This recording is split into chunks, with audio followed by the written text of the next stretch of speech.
Hello everyone, welcome back to our channel Judiciary by PW. This is me Arjita and welcome to another lecture, another session of भारतीय न्याय संहिता। तो कल की class में, कल के लेक्चर में हम कॉमन इंटेंशन के इम्पॉर्टेंट हमने जो प्रिंसिपल्स हैं उनको डिस्कस किया था एंड कॉमन इंटेंशन के जो इम्पॉर्टेंट केसेस हैं वो हम डिस्कस कर रहे थे। तो आज केसेस को हम कंटिन्यू करेंगे, प्लस उसके अलावा जो सेक्शन नंबर 3 में आपको बाकी के कुछ और क्लॉजेस प्रोवाइड किए गए हैं उन्हें हम डिस्कस करेंगे। ठीक है, so without any further delay let's start with our session. So कल हमने एक केस डिस्कस करके समझ लिया था जो कि आपका महबूब शाह का केस है, जो मैंने कि आपको बताया भी था, which is also known as your Indus river water case, क्योंकि वो जो पूरा अपराध हुआ था, पूरा इंसिडेंट हुआ था, वो इंडस नदी के किनारे हुआ था। ठीक है, our second case for today is Barendra Kumar Ghosh versus emperor का केस। अब ये जो केस है इसको हम पोस्ट मास्टर केस के नाम से भी जानते हैं, क्योंकि इस केस में एक पोस्ट मास्टर था, उसकी हत्या कर दी गई थी, उसकी डेथ कॉज कर दी गई थी। ठीक है, तो अगेन ये आपका एक बहुत ही लैंडमार्क केस माना जाता है। एग्जाम में आपसे सवाल भी इसी तरीके से पूछा जाता है कि which of this is a landmark case, कौन सा एक बहुत ही इंपॉर्टेंट केस है सेक्शन 34 के ऊपर, कॉमन इंटेंशन के ऊपर। ठीक है, कौन सा केस है जिसमें जॉइंट और कंस्ट्रक्टिव लाइबिलिटी का मतलब समझाया गया था। एंड इस केस से एक फेमस लाइन भी आपसे पूछी जाती है कि those who stand and wait shall also serve. ये लाइन कौन से फेमस केस में जज ने कही थी। तो आपसे खैर सवाल किसी भी तरीके से पूछा जाए, आंसर आपका सेम रहेगा, विच इज बरेंद्र कुमार घोष का केस। अब केस में क्या हुआ था उसका थोड़ा सा बैकग्राउंड हम यहाँ पे समझ लेते हैं। देखो, बेसिकली ये काफी पुराना केस है। जब इंडिया में अंग्रेज हुआ करते थे, ब्रिटिशर्स हुआ करते थे, ठीक है, एंड हमारे देश में आजादी की, इंडिपेंडेंस की लड़ाई चल रही थी। तो बंगाल का ये पूरा केस है आपका। बंगाल में भी कुछ क्रांतिकारी थे, बंगाल में भी कुछ लोग थे जो कि अंग्रेजों के खिलाफ आवाज उठा रहे थे। ठीक है, जिनको मतलब भारत देश आजाद चाहिए था। अब आप सब अच्छी तरीके से जानते हैं कि अगर आप आजादी की लड़ाई लड़ना चाहते हो, अगर आप विद्रोह करना चाहते हो, तो उसमें भी पैसा लगता है, उसमें भी आपको फंड्स वगैरह लगते हैं। तो यहाँ पे जो बेसिकली ये क्रांतिकारी थे, इन्होंने डिसाइड किया कि हम क्या करेंगे, हम एक पोस्ट ऑफिस को यहाँ पे लूटेंगे। पोस्ट ऑफिस को लूट के जो पैसा आएगा, उस पैसे की मदद से हम क्या कर सकते हैं, अंग्रेजों के खिलाफ आवाज उठा सकते हैं। उस पैसों की मदद से हम अंग्रेजों के खिलाफ यहाँ पे एक्टिविटीज कर सकते हैं। तो 26 अगस्त 1923 इस दिन ये चार लोग, चार क्रांतिकारी एक पोस्ट ऑफिस के अंदर में जाते हैं। अच्छा, अब इनका प्लान इस तरीके से था कि चार में से तीन ही लोग अंदर जाएंगे, मतलब एक आदमी बाहर ही खड़ा रहेगा, और जिस आदमी को इन्होंने बाहर खड़े हो रहने को कहा था वो था बरेंद्र कुमार घोष। तो एक आदमी बाहर खड़ा है, बाकी के जो तीन लोग हैं वो अंदर जा चुके हैं। तो प्लान यही था कि बरेंद्र कुमार घोष बाहर खड़े होकर पहरेदारी देंगे, और अगर इनको दिखा कि कोई अंग्रेज आ रहा है या कोई सिक्योरिटी वाला पर्सन आ रहा है, तो ये आवाज देके बाकी तीनों को आगाह कर देंगे, ताकि ये लोग तुरंत वहां से क्या करें, भाग जाएं। अब हुआ क्या कि जो बाकी के तीन लोग अंदर गए थे पोस्ट ऑफिस को लूटने के लिए, अंदर जाके उन्होंने देखा कि एक पोस्ट मास्टर बैठा हुआ था, अमृतलाल, जो कि पैसों की गिनती कर रहा था। He was counting money. तो इन तीन में से एक आदमी ने उससे कहा कि चलो भाई तुरंत, जैसे एक रॉबरी होती है, उसने कहा कि चलो भाई तुरंत जितना पैसा है तुम्हारे पास सारा हमारे हवाले यहाँ पे कर दो। लेकिन वो पोस्ट मास्टर ने पैसे देने से मना कर दिया। तो इस पे इनमें से जो एक पर्सन था उसने गोली चला के पोस्ट मास्टर की हत्या यहाँ पे कर दी, और ये उसके बाद वहां से भाग गए। अब बरेंद्र कुमार घोष, जिनकी जो बाहर खड़े हुए थे, उनकी किस्मत यहाँ पे थोड़ी सी खराब थी, क्योंकि वो पकड़े गए। मतलब जिन्होंने एक्चुअल में यहाँ पे हत्या की, जिन्होंने एक्चुअल में यहाँ पे मर्डर किया, वो तो भाग गए, और जिसका कोई लेना देना नहीं था, जो बेचारा सिर्फ बाहर खड़े होकर पहरेदारी कर रहा था, वो जो है पकड़ा गया, बरेंद्र कुमार घोष। अब पहले तो बरेंद्र कुमार घोष को यहाँ पे मर्डर के लिए और उनके ऊपर कॉमन इंटेंशन लगा के उनको मर्डर के लिए सजा दे दी गई। कैलकाटा हाईकोर्ट ने भी यही फैसला सुनाया। उसके बाद ये केस गया आपके प्रिवी काउंसिल के पास। ठीक है, अब जब केस प्रिवी काउंसिल के पास गया, तो बेसिकली बरेंद्र कुमार घोष का यह कहना था कि सर मैं तो बाहर खड़ा था, ठीक है, हमारा तो जो कॉमन इंटेंशन था वो था पोस्ट ऑफिस को लूटने का, मर्डर की तो किसी ने बात ही नहीं की थी, नंबर 1। नंबर 2, मैंने तो मर्डर किया भी नहीं है, मैं तो बाहर ही खड़ा हुआ था।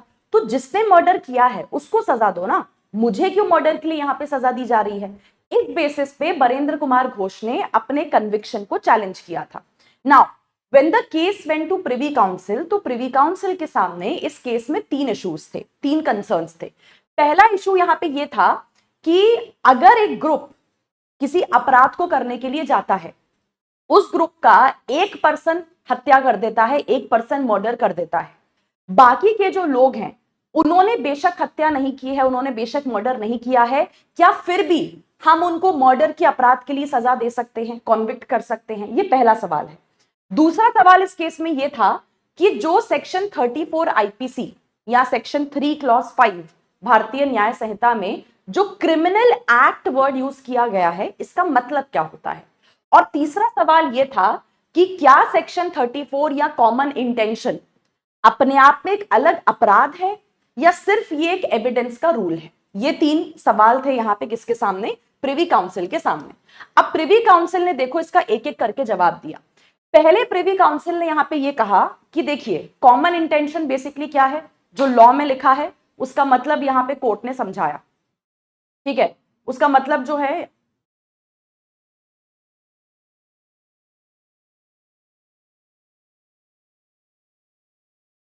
ठीक है, तो पहले तो यहां पे लॉ ने कोर्ट ने क्या करा, आपको कॉमन इंटेंशन का मतलब समझाया, ठीक है। कोर्ट ने कहा कि कॉमन इंटेंशन बेसिकली क्या होता है कि जब किसी भी अपराध को बहुत सारे लोग इकट्ठा मिलके करते हैं, एक साथ यहां पे करते हैं, ठीक है, तो अपराध एक्चुअल में चाहे किसी ने भी करा हो, इस बात से फर्क नहीं पड़ता, सभी के सभी लोग बराबरी से जिम्मेदार माने जाते हैं। तो यहां पे सबसे पहले कोर्ट ने आपको ज्वाइंट और कंस्ट्रक्टिव लायबिलिटी का मतलब समझाया, जो मैंने ऑलरेडी आपको बता दिया है कि कॉमन इंटेंशन में क्या होता है, ज्वाइंट और कंस्ट्रक्टिव लायबिलिटी होती है। जब एक ग्रुप के द्वारा कोई अपराध किया जाता है तो फिर लॉ ये नहीं देखता कि अपराध किसने किया है, किसका क्या रोल था, किसकी क्या हिस्सेदारी थी, इससे फर्क नहीं पड़ता। लॉ ये देखता है कि जिन जिन ने अपराध किया है, जो जो उस अपराध को करने में इन्वॉल्व थे, जिन जिन का कुछ भी पार्टिसिपेशन रहा है, कुछ भी हिस्सेदारी रही है, पहले तो सब लोगों को लायबल ठहराओ। और जो जो अपराध किए गए हैं, चाहे अपराध किसी ने भी किया हो, चाहे मैंने अपराध किया हो, चाहे आपने अपराध किया हो, भाई एक दूसरे के अपराध की जिम्मेदारी सारे लोगों के ऊपर डाल दो। मेरे अपराध के लिए आप लायबल हैं, आपके अपराध के लिए मैं लायबल हूं, that is your constructive liability, ठीक है। दूसरी बात कोर्ट ने यह कही कि जो आपका सेक्शन 34 है कॉमन इंटेंशन, ये बेसिकली अपने आप में कोई एक अपराध नहीं है, ये अपने आप में कोई ऑफेंस नहीं है। ये मैंने ऑलरेडी आपको बता दिया है कि सेक्शन 34 क्या है, this is only a rule of evidence, ठीक है। रूल ऑफ एविडेंस का मतलब क्या होता है, हम बेसिकली कॉमन इंटेंशन के प्रिंसिपल को बस इसलिए यूज करते हैं कोर्ट के सामने ये साबित करने के लिए कि सर 2 या 2 से ज्यादा लोगों ने मिलकर किसी अपराध को किया है, इसके अलावा और कोई काम नहीं है कॉमन इंटेंशन का। कॉमन इंटेंशन अपने आप में कोई अपराध नहीं होता है, उसकी अपने आप में कोई सजा नहीं होती है, it is not a separate offence. तो पहले तो कॉमन इंटेंशन क्या है, कैसे काम करता है, ये सारी चीजें इस केस में कोर्ट ने समझाई। दूसरी बात कोर्ट ने कहा कि ये जो वर्ड है क्रिमिनल एक्ट, जैसे आप सेक्शन 34 देखेंगे या 3 क्लॉज 5 देखेंगे, जो कॉमन इंटेंशन का मतलब समझाया है, वहां पे क्रिमिनल एक्ट वर्ड यूज किया गया है। तो क्रिमिनल एक्ट का मतलब क्या होता है, कोर्ट ने कहा कि देखो 2 चीजें होती हैं, एक तो क्रिमिनल एक्ट होता है वो जो आपका कॉमन इंटेंशन था, जैसे बरेंद्र कुमार घोष के केस में आपका कॉमन इंटेंशन क्या था, क्या करने का सोच के गए थे आप सभी लोग, रॉबरी करने का सोच के गए थे, राइट। तो यहां पे रॉबरी के अपराध के लिए तो सारे के सारे लोग लायबल हैं, सारे के सारे लोग जिम्मेदार माने ही जाएंगे, रॉबरी करने की जो जिम्मेदारी है वो सबके ऊपर क्रिएट की जाएगी। लेकिन इसके साथ साथ, ठीक है, इसके साथ साथ यहां पे कॉमन इंटेंशन को पूरा करने के लिए, है ना, कॉमन इंटेंशन को पूरा करने के लिए भी जो जो अपराध किए जाते हैं, जो जो ऑफेंसेस किए जाते हैं, चाहे ग्रुप के किसी भी मेंबर ने किए हो, चाहे किसी भी पर्सन ने किए हो, उन अपराधों की जिम्मेदारी भी सभी लोगों के ऊपर बराबरी से फॉल होती है। कोर्ट ने कहा कि हम ऐसे नहीं देखते कि अच्छा रॉबरी करने गए थे तो रॉबरी की जिम्मेदारी तो सबके ऊपर डाल दो, लेकिन क्योंकि एक ही ने मर्डर किया है, पोस्टमास्टर को मारने वाला तो एक ही है, तो उस अकेले को यहां पे हम पनिश करते हैं मर्डर के लिए। क्योंकि कोर्ट ने कहा कि आप इसको इस तरीके से देखो कि वो आदमी जिसने पोस्टमास्टर की हत्या की, उसने पोस्टमास्टर की हत्या क्यों की, उसने मर्डर क्यों किया? उसने जो मर्डर किया है वो अपने कॉमन इंटेंशन यानी कि रॉबरी के इरादे को पूरा करने के लिए ही किया गया है ना। तो इसको हम क्या कहते हैं कि दैट मीन्स जो आपने मर्डर का अपराध किया है that was in furtherance of common intention, common intention को पूरा करने के लिए अपराध किया गया है। तो भाई कॉमन इंटेंशन के लिए तो सब लायबल है ही हैं, प्लस कॉमन इंटेंशन को पूरा करने के लिए भी जो जो अपराध किए गए हैं उसके लिए भी सब लोग बराबरी से लायबल माने जाएंगे। ठीक है, तीसरी बात जो मैंने ऑलरेडी कल आपको बताई है कि एक्चुअल अपराध किसने किया है इस बात से फर्क नहीं पड़ता। हो सकता है जो एक्चुअल अपराध हुआ हो उसमें आपकी कोई हिस्सेदारी ही ना हो, जैसे कल मैंने आपको एग्जांपल दिया था सिया गोयल और चेतन वाला मर्डर केस। ठीक है, अब बेशक धक्का चेतन ने दिया है, बेशक मर्डर केतन का चेतन ने किया है, सिया गोयल ने कुछ भी नहीं किया है, बट इसका मतलब ये नहीं है ना कि हम सिया गोयल को मर्डर के लिए पनिश नहीं करेंगे।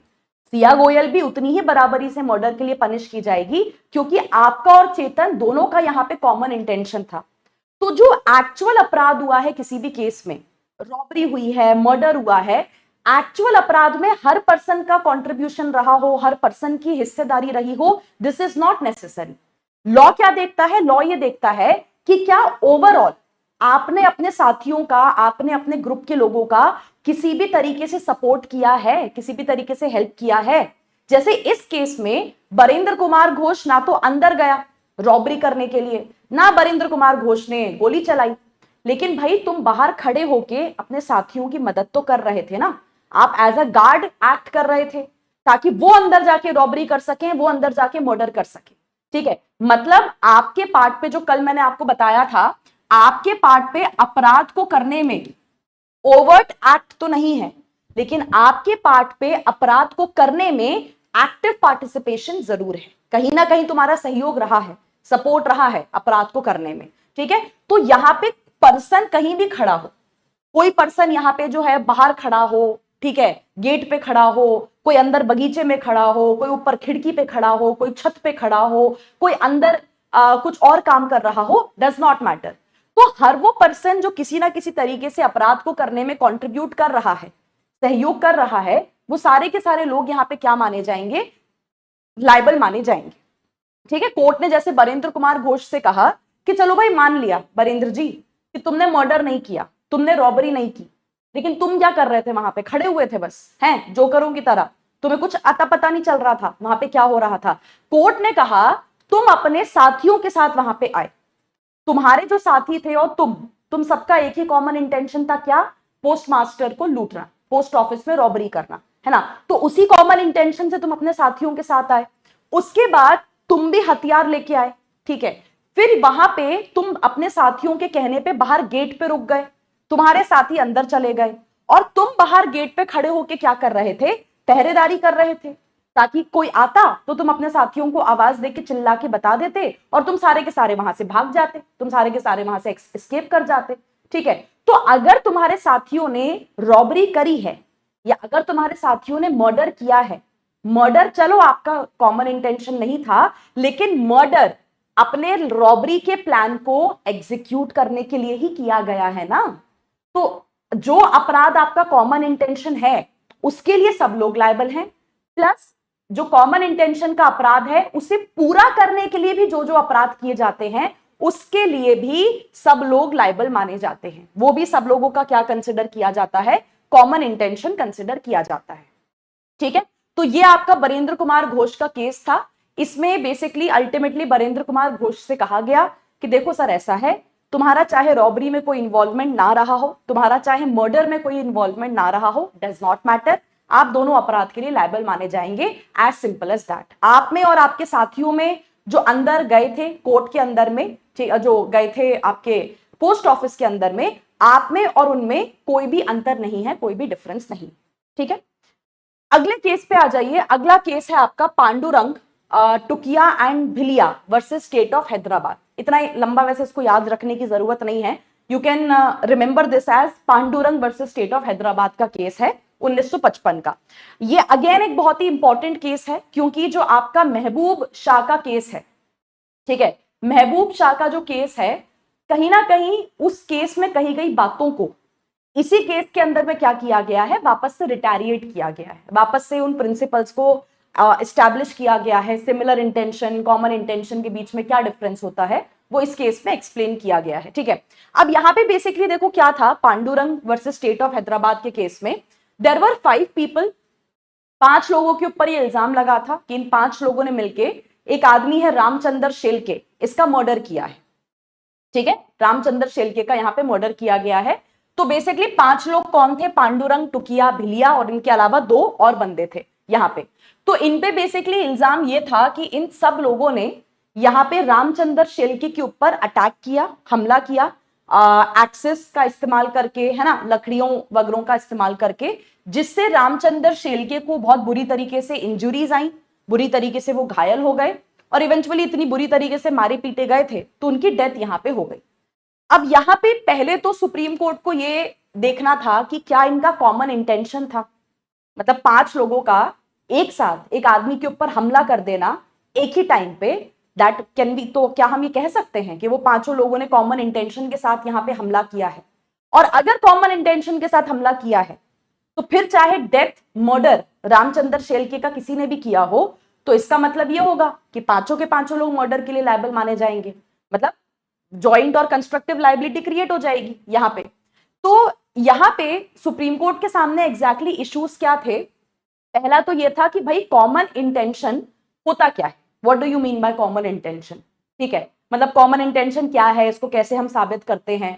दूसरी चीज ये थी कि यहाँ पे अगर कुछ लोगों का सेम इंटेंशन है तो क्या सेम इंटेंशन और कॉमन इंटेंशन एक चीज होती है या फिर दोनों अलग अलग होती है? और अगर अलग अलग होती है तो कैसे अलग होती है, मतलब सेम इंटेंशन क्या होता है और कॉमन इंटेंशन क्या होता है? और तीसरी चीज ये है कि अगर मान लो हमारा कॉमन इंटेंशन नहीं था, जैसे एक समय पे आपने भी हमला किया, एक समय पे मैंने भी हमला किया, हम एक साथ एक आदमी के ऊपर अटैक कर रहे हैं, लेकिन हम कॉमन इंटेंशन के साथ नहीं कर रहे हैं उस आदमी के ऊपर हमला, उस आदमी के ऊपर अटैक, तो हमारा अगर कॉमन इंटेंशन है ही नहीं, तो क्या फिर भी आपको मेरे एक्ट्स के लिए और मेरे को आपके एक्ट्स के लिए लायबल ठहराया जा सकता है? मतलब मर्डर तुम करो लेकिन लायबल मैं भी मानी जाऊंगी, या मर्डर मैं करूं और लायबल तुम भी माने जाओगे? Can this happen? तो ये चीजें इस केस में कोर्ट ने एक्सप्लेन करी थी। ठीक है, अब पहली चीज देखो कोर्ट ने क्या कही। पहली चीज कोर्ट ने ये बताया कि देखो कॉमन इंटेंशन क्या है, एक तरीके का प्लान होता है, चाहे वो प्लान पहले से बनाया जाए, चाहे वो प्लान, मैंने आपको बताया कि ऑन द स्पॉट भी बन सकता है। ठीक है, कुल मिला के there has to be a plan, एक वो होना चाहिए। प्लान का देखो पर्पस क्या है, प्लान का पर्पस ये है कि कुल मिला के जो अपराध हुआ है, जो ऑफेंस हुआ है, उसको 2 या 2 से ज्यादा लोगों ने मिलके साथ में किया है और वो एक साथ अपराध को कर रहे थे। एक साथ अपराध का मतलब क्या है कि हर आदमी अपने अपने हिसाब से नहीं भाग रहा है। ठीक है, हर आदमी अपने अपने हिसाब से चीजें नहीं कर रहा है, हर पर्सन जो है एक कोऑर्डिनेटेड तरीके से, एक कॉमन प्लान के साथ, एक कॉमन डिजाइन के साथ चल रहा है, क्योंकि हम साथ में अपराध कर रहे हैं ना, तो हमारे बीच में क्लियर होगा कि कौन क्या करेगा, किसकी क्या लायबिलिटी रहने वाली है। तो ये कोर्ट ने कहा कि this is your common intention यहां पे। तो नंबर 1 कि जब कॉमन इंटेंशन होता है तो फिर इस बात से फर्क नहीं पड़ता कि अपराध किसने किया किसने नहीं किया, फिर तो सबके ऊपर उठा के लायबिलिटी डालो। ठीक है, दूसरी बात कोर्ट ने ये कही कि सिमिलर इंटेंशन और कॉमन इंटेंशन सेम नहीं होता है। जैसे महबूब शाह के केस में कल हमने समझा था, या जो मैंने एग्जाम्पल भी आपको दिया था कि मान लो there is a person X and there are 3 people A, B और सी। अब ए, बी और सी एक ही समय पर और एक ही टाइम पर सी एक्स के ऊपर यहां पे हमला करते हैं और एक्स की डेथ कॉज कर देते हैं। तो जस्ट बिकॉज 3 लोगों ने एक समय पे हमला किया, एक साथ हमला किया, दैट डज नॉट मीन कि उनका कॉमन इंटेंशन था। भाई हो सकता है, दिस इज ऑल्सो पॉसिबल ना, कि ए, बी और सी इंडिविजुअली एक्स से नफरत करते थे, वो एक्स को पसंद नहीं करते थे, तीनों ने इंडिविजुअली प्लान बनाया था एक्स का मर्डर करने का, कोइंसिडेंटली वो मर्डर एक ही टाइम पे हो गया, तीनों एक ही टाइम पे पहुंच गए मर्डर करने के लिए, तो ये भी तो पॉसिबल हो सकता है ना। तो हर बार जब बहुत सारे लोग मिलके किसी पर्सन के ऊपर हमला करें, किसी पर्सन के ऊपर अटैक करें, जरूरी नहीं है कि हमेशा उनका कॉमन इंटेंशन होगा। तो अगर उनका ये कॉमन इंटेंशन नहीं है तो फिर ये क्या है, तो फिर ये हो जाएगा सिमिलर इंटेंशन। तो सिमिलर इंटेंशन अलग चीज होती है, कॉमन इंटेंशन अलग चीज होती है। सिमिलर इंटेंशन क्या है? ए, बी और सी तीनों मिलके एक्स के ऊपर यहां पे हमला कर रहे हैं, अटैक कर रहे हैं, लेकिन तीनों ये बात जानते नहीं है। ए को नहीं पता है कि बी और सी भी एक्स के ऊपर हमला करने वाले हैं, बी को नहीं पता है कि सी और ए ऐसा करने वाले हैं, और सी को नहीं पता है कि ए और बी ऐसा करने वाले हैं। तीनों अपने अपने हिसाब से चल रहे हैं, ठीक है, अपना अपना प्लान बना के आए हैं, अपने अपने हिसाब से इंडिविजुअली अटैक करेंगे। This is your similar intention, ठीक है। कॉमन इंटेंशन कब ये हो जाएगा? अगर ए, बी और सी तीनों आपस में प्लान बना के डिस्कस करके आए कि हमें एक्स के ऊपर हमला करना है, एक्स के ऊपर अटैक करना है और एक्स की डेथ कॉज करनी है, और तीनों मिलके एक कॉमन प्लान के साथ, एक कॉमन डिजाइन के साथ अगर एक्स के ऊपर अटैक करते हैं, so that becomes your common intention यहां पे, ठीक है। तो कोर्ट ने कहा कि सिमिलर इंटेंशन और कॉमन इंटेंशन सेम नहीं होता, दोनों में अंतर होता है, और अंतर इसलिए देखा जाता है क्योंकि अगर कॉमन इंटेंशन है तो जैसा कि मैंने कहा कि फिर तो लायबिलिटी सबके ऊपर आएगी और बराबरी से आएगी, फिर चाहे मर्डर कोई करे, फिर चाहे रॉबरी कोई करे, फिर चाहे चोरी चकारी कोई करे, ठीक है, डज नॉट मैटर। दूसरी बात यह है कि अगर कॉमन इंटेंशन नहीं था, अगर सिमिलर इंटेंशन था, तो सिमिलर इंटेंशन में हर पर्सन एक दूसरे के एक्ट के लिए लायबल नहीं होता।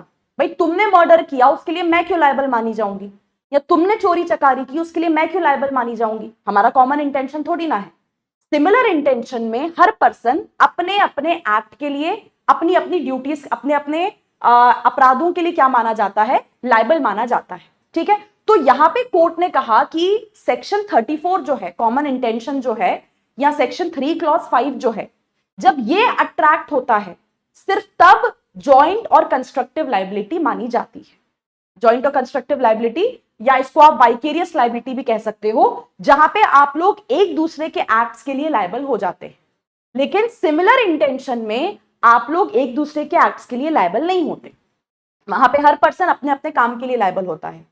अब इस केस में, पांडुरंग वाले केस में, जो प्रोसिक्यूशन है आपका, वो ये बात साबित नहीं कर पाया कि आपका कॉमन इंटेंशन था। मतलब इन 5 लोगों ने जिन्होंने रामचंद्र शेलके के ऊपर हमला किया और रामचंद्र शेलके की डेथ कॉज करी, इन 5 ने ऐसा कॉमन इंटेंशन के साथ किया है, यह बात प्रोसिक्यूशन साबित नहीं कर पाया था।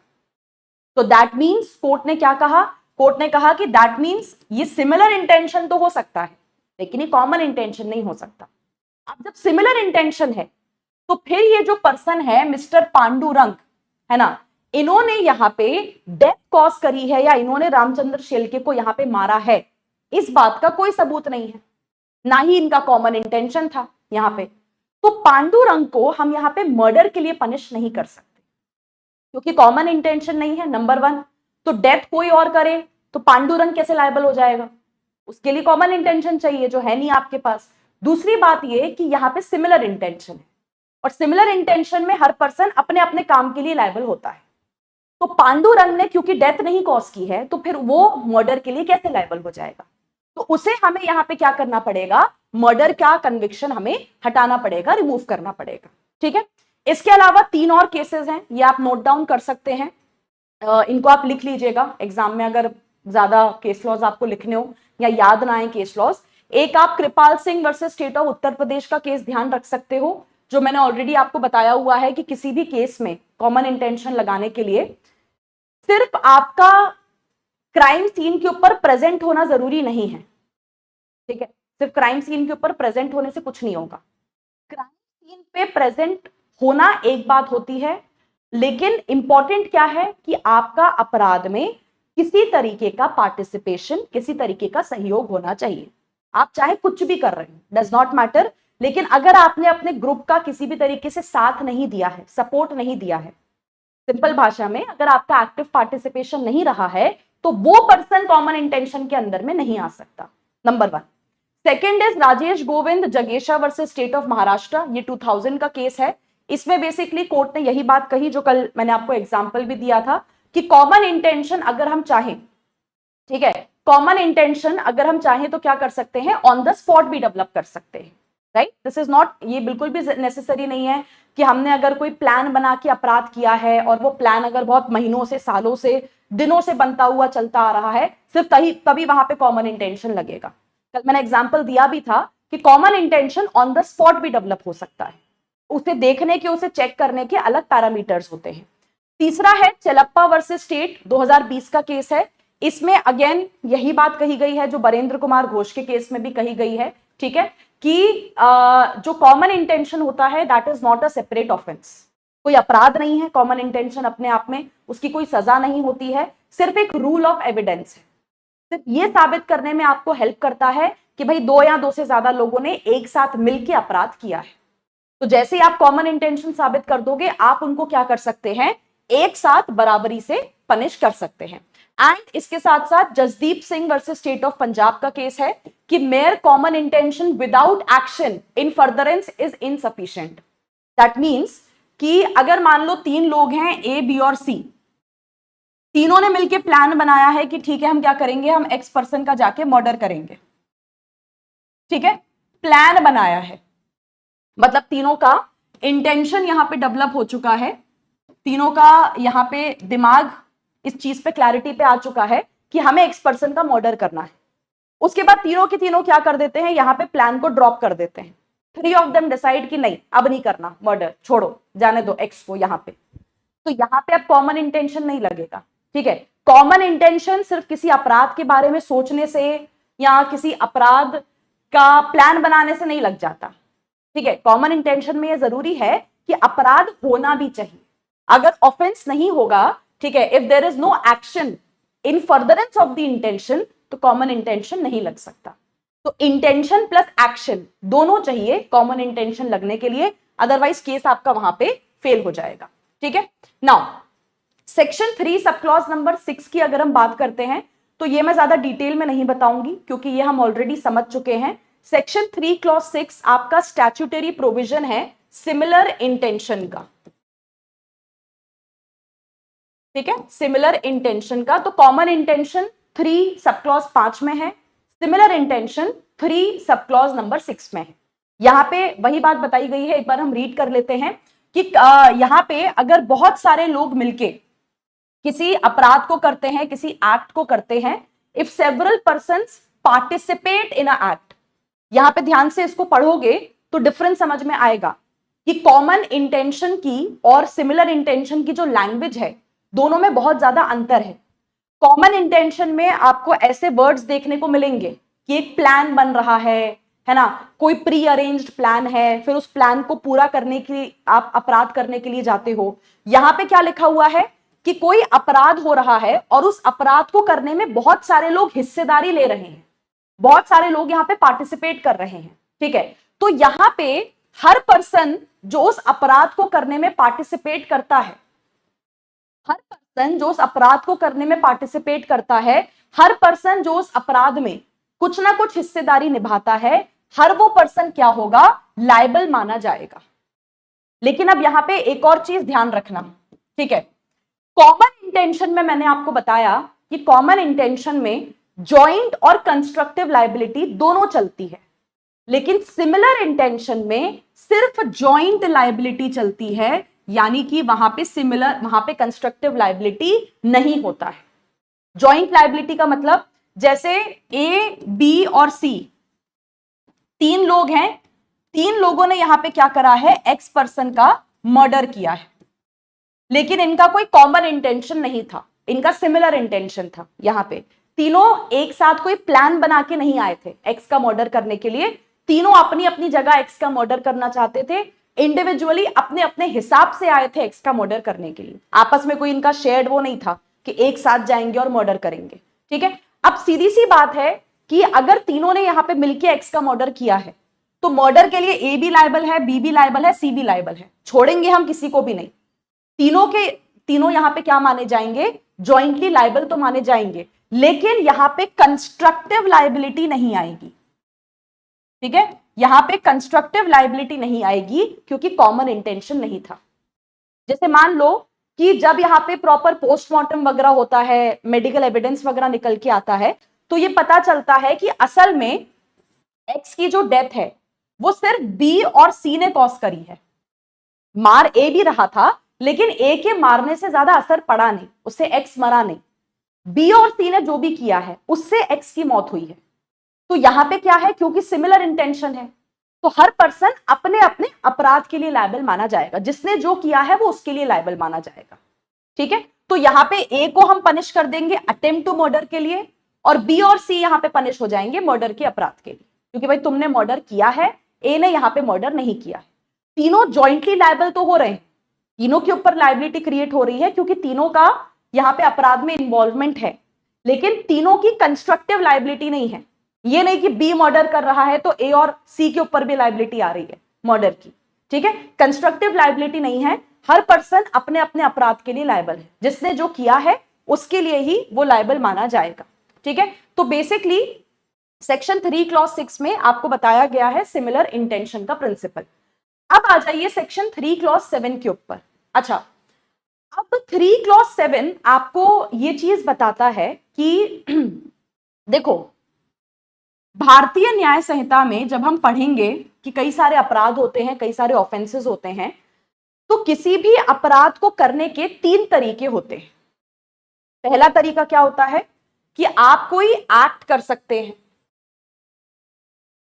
एक्ट का मतलब, जैसे मुझे अगर आपका मर्डर करना है तो, और मर्डर करने के लिए मैं नाइफ लेके आई, मैं चाकू लेके आई, तो चाकू से आपको स्टैप करके आपकी डेथ कॉज करना, वो एक एक्ट माना जाएगा। ठीक है, मुझे अगर आपका मर्डर करना था तो मैं जहर लेके आई, जहर लेके आके मैंने आपको खिला दिया, वो क्या माना जाएगा, वो भी एक मर्डर का एक्ट माना जाएगा। ठीक है, तीसरा कि मैंने सिया गोयल की तरह आपको ऊपर एक जो है हाई पॉइंट से धक्का दे दिया नीचे खाई में, तो वो भी क्या माना जाएगा, वो भी एक एक्ट माना जाएगा। ठीक है, मैंने आपको फांसी के फंदे पे लटका दिया, ये भी क्या माना जाएगा, ये भी एक एक्ट माना जाएगा। तो एक्ट सिंपल भाषा में आप ये कह सकते हो कि जब तुम्हें अपने शरीर को कष्ट देके कुछ करना पड़ता है अपराध को करने के लिए, जैसे तुम्हें जाके किसी को स्टैप करना पड़ा, तुम्हें जाके किसी को जहर खिलाना पड़ा, तुम्हें जाके किसी को धक्का मारना पड़ा, उस तरीके से। ठीक है, तो ये क्या हो जाता है, ये आपका एक्ट हो जाता है कि कुछ करके हम कोई अपराध कर रहे हैं। दूसरा तरीका क्या होता है, दूसरा तरीका होता है कि हम कुछ ना करके अपराध करते, मतलब हमने कुछ किया नहीं है बट हमें जो करना चाहिए था, मतलब ऐसा कह लो कि जो हमारी लीगल ड्यूटी थी, ठीक है, वो हमने नहीं की। मतलब हमने क्या करा है, लॉ की नजरों में हमने ओमिशन किया है, तो ओमिशन करके भी तो हम अपराध कर सकते हैं। मर्डर का अपराध मैं ओमिशन करके भी तो कर सकती हूं। कैसे, तो जैसे मैंने आपको एग्जांपल दिया था कि लेट्स से मेरा एक 6 महीने का बच्चा है, I have a 6 month old baby.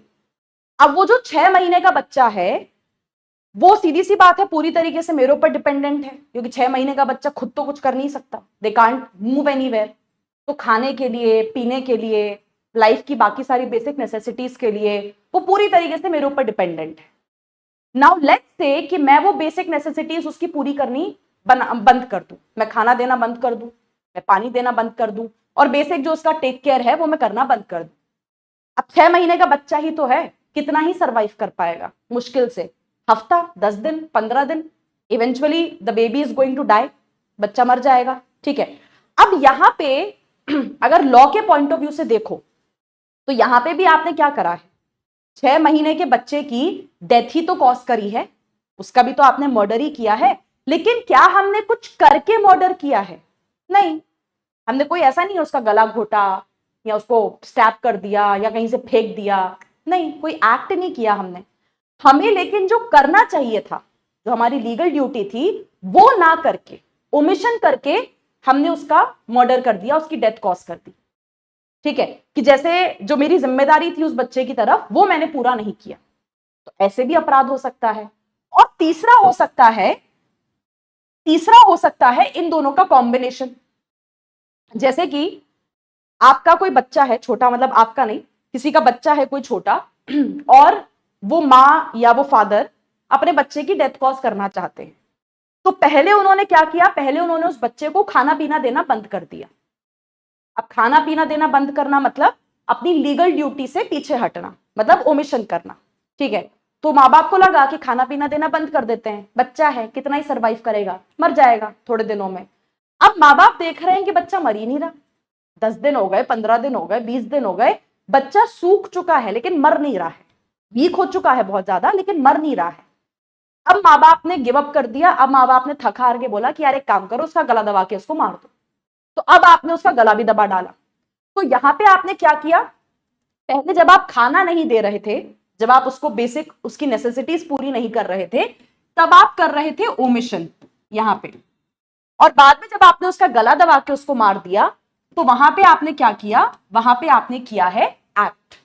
ठीक है, तो सेक्शन 3 सब क्लॉज नंबर 7, ये जो मैंने एग्जांपल से आपको बताया, सेक्शन 3 सब क्लॉज 7 यही आपको बताता है कि अपराध करने के 3 तरीके होते हैं, या तो कुछ करके अपराध करो, या कुछ ना करके अपराध करो, या दोनों का कॉम्बिनेशन बिठा के अपराध कर दो। जैसे यहां पे आपको एग्जाम्पल भी दिया गया है सेक्शन 3 क्लॉज 7 में कि ए जो है वो जेड को मारना चाहता है, ए जेड का मर्डर करना चाहता है। अब मर्डर करने के 2 तरीके हैं, है ना।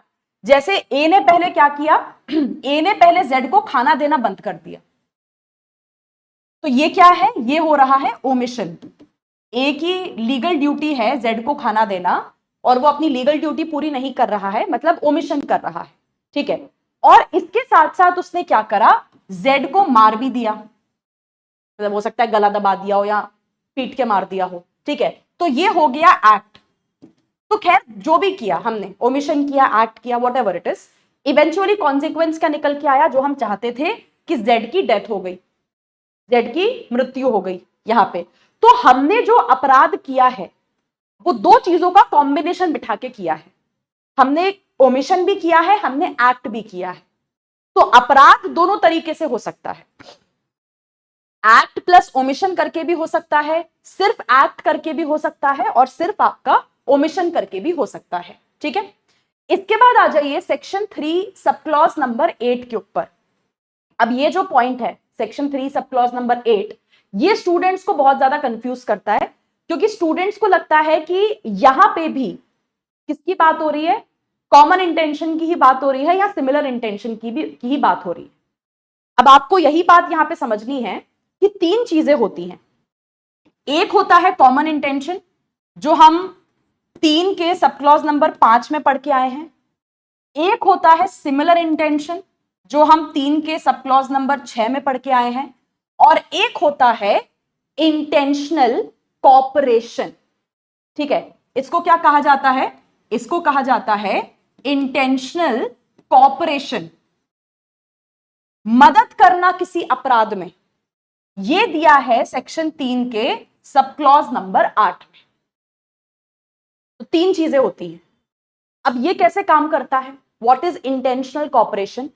देखो यहां पे हमने पढ़ा, कॉमन इंटेंशन में हमने पढ़ा कि जो भी अपराध हम कर रहे हैं, एक तो पहले हम सबको क्लैरिटी, हम सबको पता है कि अपराध कर रहे हैं, अपराध करना है, आप भी जानते हैं, मैं भी जानती हूं, सब जानते हैं। ठीक है, और फिर उस अपराध को करने के लिए हम साथ में जाते हैं, एक साथ जाते हैं, जो भी प्लान हमने बनाया होता है उसके हिसाब से सारे मिलके साथ में अपराध करते हैं, दैट इज कॉमन इंटेंशन। यहां पे हमने देखा अपराध सभी लोग करना चाहते हैं, लेकिन आपस में कोई प्लान ही नहीं बनाया है, कोई डिस्कशन ही नहीं किया है, हर आदमी अपने अपने हिसाब से खेल रहा है, that is similar intention. Intentional cooperation में बेसिकली क्या है, यहां पे हमने एक दूसरे को ये तो बताया है कि हम अपराध क्या करना चाहते हैं, मतलब मुझे पता है कि मर्डर आप भी करना चाहते हो, और आपको पता है कि मर्डर मैं भी करना चाहती हूं, ये तो पता है हमको।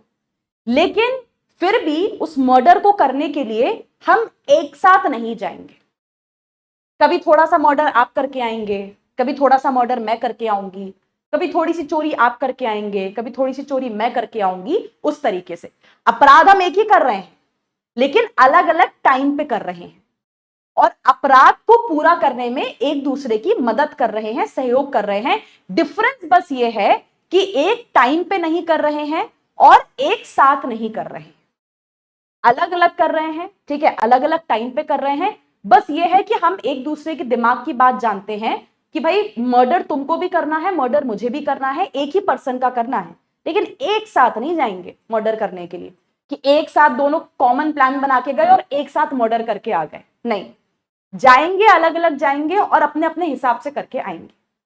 तो ये आ जाता है सेक्शन 3 के सब क्लॉज नंबर 8 में।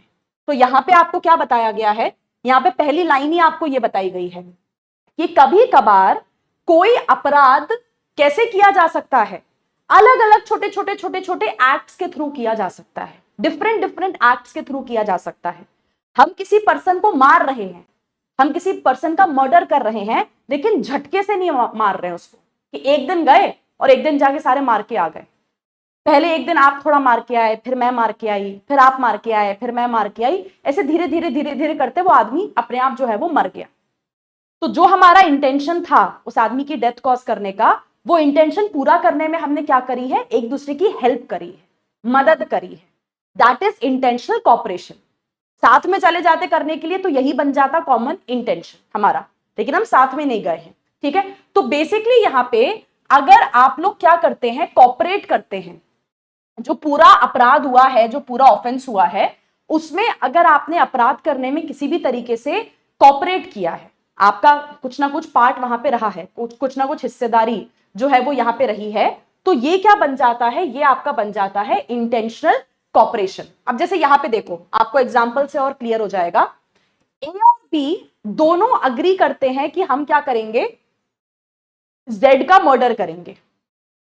अब पढ़ के लगता है कि ये तो कॉमन इंटेंशन हो गया, ठीक है, लेकिन ए और बी दोनों का इंटेंशन यहां पे सेम है कि हमें क्या करना है, हमें जेड का मर्डर करना है, but this is not common intention.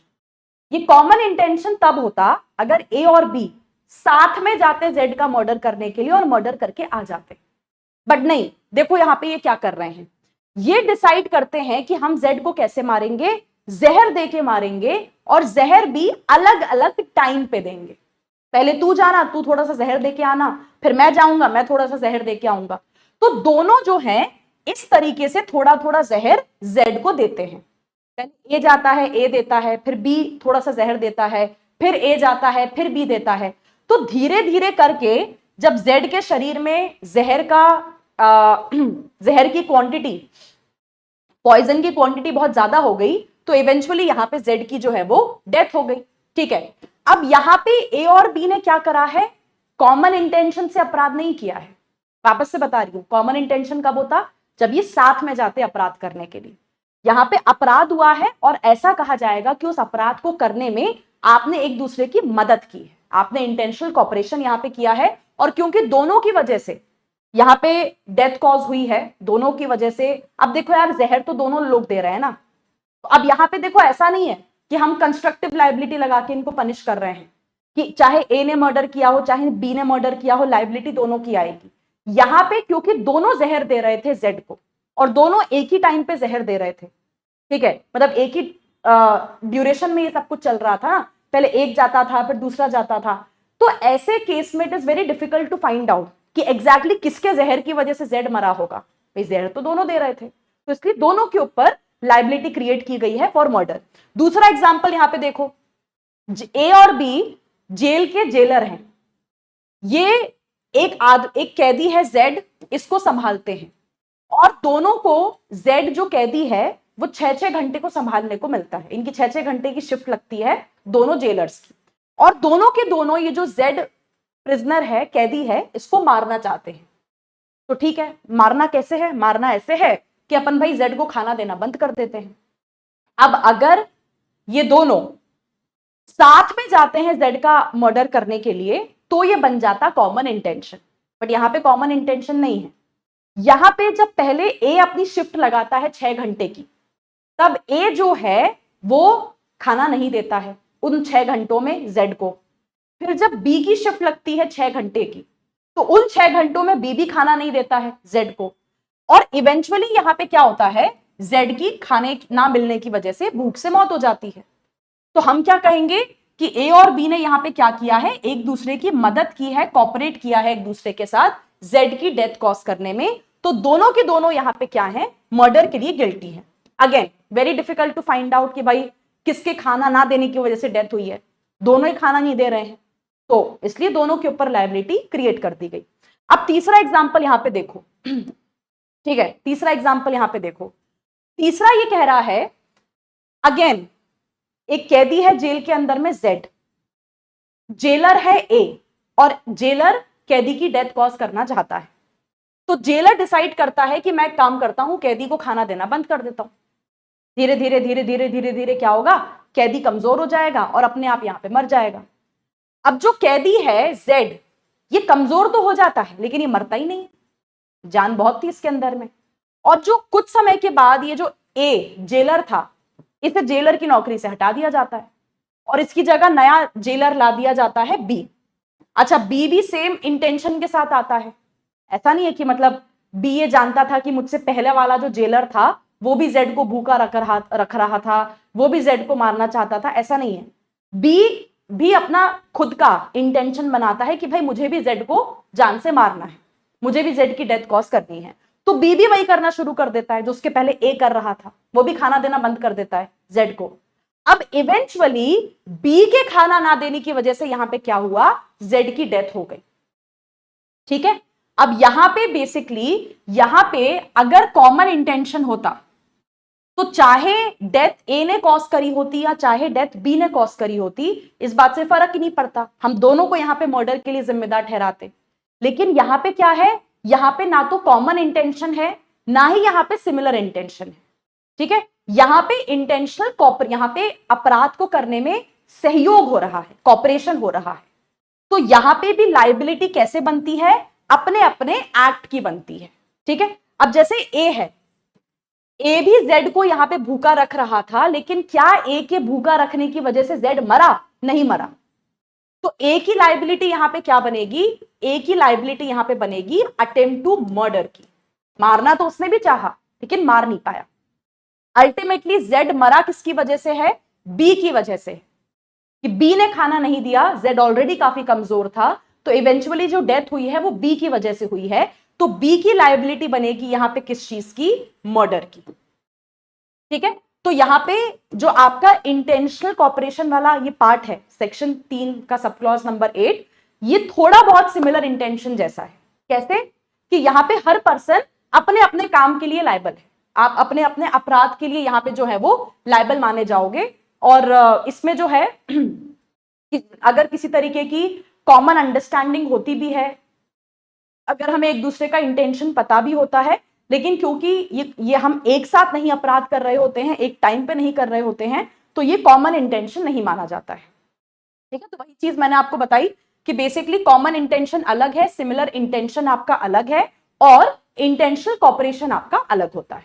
Right, तो आज की क्लास हमारी यहीं पे खत्म होती है। अच्छा, एक इंपॉर्टेंट इंफॉर्मेशन आप सभी लोगों के लिए कि आप में से जो लोग यहाँ पे जुडिशरी बाय पीडब्ल्यू के साथ किसी भी एग्जाम या किसी भी कोर्स की प्रिपरेशन करना चाहते हैं, कोई भी कोर्स या कोई भी बैच ज्वाइन करना चाहते हैं, तो यहाँ पे इसी वीडियो के डिस्क्रिप्शन बॉक्स में अगर आप जाओगे तो आपको पीडब्ल्यू की वेबसाइट का लिंक मिल जाएगा, आपको हमारी मोबाइल ऐप है उसकी जानकारी भी मिल जाएगी। ठीक है, उसके साथ साथ एक नंबर भी मिल जाएगा।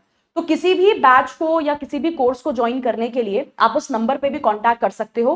देयर आर मल्टीपल एग्जाम्स जिनकी तैयारी आपको हमारे प्लेटफॉर्म पे करवाई जाती है, चाहे जुडिशरी हो, चाहे पब्लिक प्रोसिक्यूटर हो, चाहे बैंकिंग के एग्जाम्स हो, चाहे AIB 22 हो जो दिसंबर में होगा, या फिर चाहे अभी MP ADPO का पेपर हो, कोई भी पेपर, या फिर अगर आप ड्राफ्टिंग वगैरह भी सीखना चाहते हैं, तो हर चीज की प्रिपरेशन आप हमारे वेबसाइट पे या हमारे कोर्सेज के थ्रू कर सकते हैं।